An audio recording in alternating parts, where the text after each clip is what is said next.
뉴스야 시작합니다. 오늘은 정치부 박경준 기자 나와 있습니다. 첫 번째 물음표 볼까요? 예. 첫 번째 물음표는 이재명 변호사 비용은 누가입니다. 네. 이재명 후보의 선거법 위반 변호사 비용이 20억 원대가 된다 이런 이유로 고발이 돼서 이 사안도 논란이 뜨겁죠. 네, 이 후보는 2018년부터 지난해까지 이어진 재판에서 변호인을 모두 28명이나 설명했는데요. 대형 로펌은 물론 전직 대법관과 헌법재판관, 민변 회장 등 말 그대로 초호화 변호인단을 꾸렸습니다. 상식적으로만 보면 여기에 수십억 원의 돈이 들었을 텐데 이 지사의 신고 재산은 크게 변동이 없어서 이 비용을 과연 이 지사가 된 것이 맞냐 아니면 다른 누군가가 대납한 것이 아니냐 이런 논란이 불거진 겁니다. 송두환 인권위원장도 헌법재판관 출신인데 이분도 이재명 후보 상고심 변호인단에 이름이 올려져 있었어요. 그런데 송 위원장 인사청문회 때 무료 변론 논란이 일었었죠. 예, 지난 8월에 열린 송 위원장의 인사청문회에서는 청탁금지법 위반 논란이 제기됐었는데요. 탄원서에 연명해서 내는 정도다. 청탁금지법에서 규제하는 그 후보님 행위에 저는 해당되지 않는다고 예, 이재명 후보 측은 송 변호사의 무료 변론을 민변의 관행이었다고 설명했습니다. 당시 한 시민단체는 고액의 변호사 수임료를 지출한 것으로 추정되는데도 재산이 증가했다면서 이 후보를 청탁금지법 위반으로 고발했고 민주당 대선 경선 토론에서도 쟁점이 된 바 있습니다.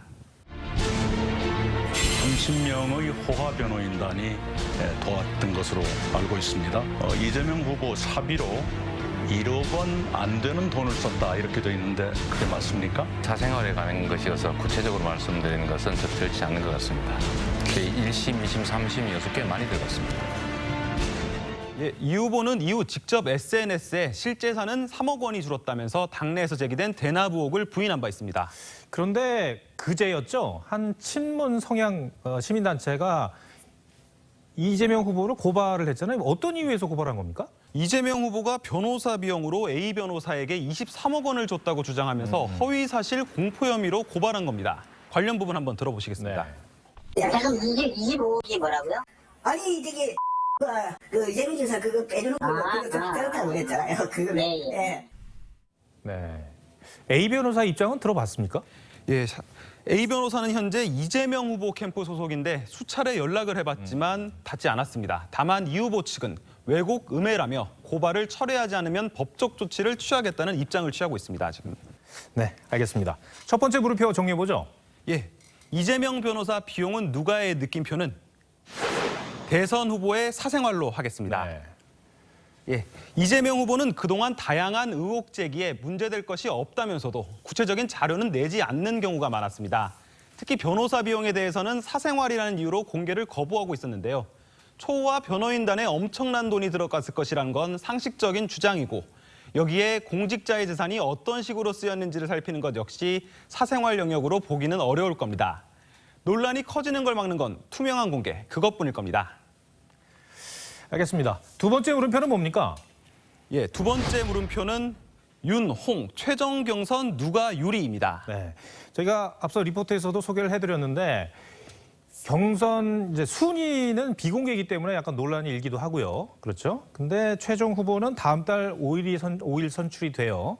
2차 컷오프하고 마지막 경선 그 룰이 또 바뀐다면서요? 예, 그렇습니다. 2차 경선에서는 당심 30%, 민심 70%였지만 최종 후보는 당원 투표와 일반 국민 여론조사를 각각 50%씩 합산해서 뽑게 됩니다. 일반 여론조사도 지금까지 했던 적합도 조사 방식이 아니라 민주당 최종 후보와의 경쟁력을 묻는 방식, 그러니까 가상 대결 방식이어서 역선택 가능성도 어느 정도는 줄어들게 됩니다.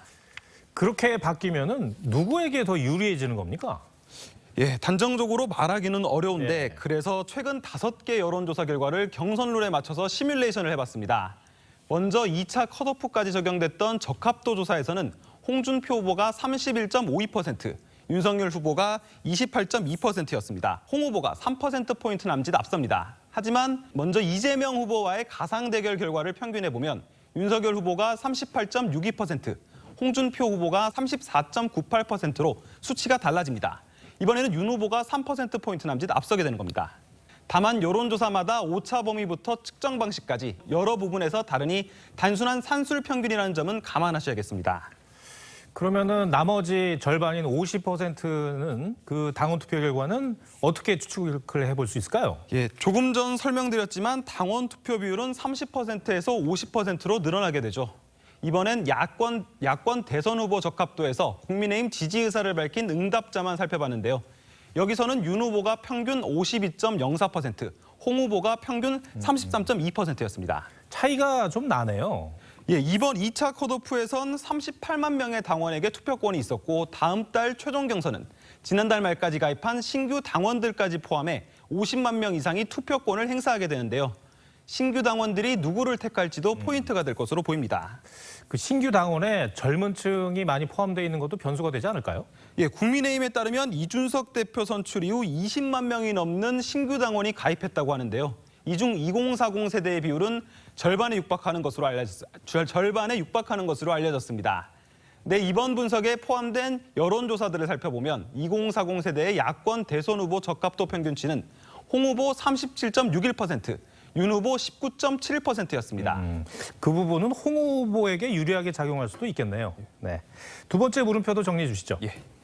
두 번째 물음표, 윤, 홍 최종 경선 누가 유리해 느낌표는 남은 악재가 변수로 하겠습니다. 네. 예. 윤 후보는 부인의 주가 조작 연루 의혹과 고발 사주 의혹에 대한 수사가 어떻게 흘러갈지 불투명한 상황이죠.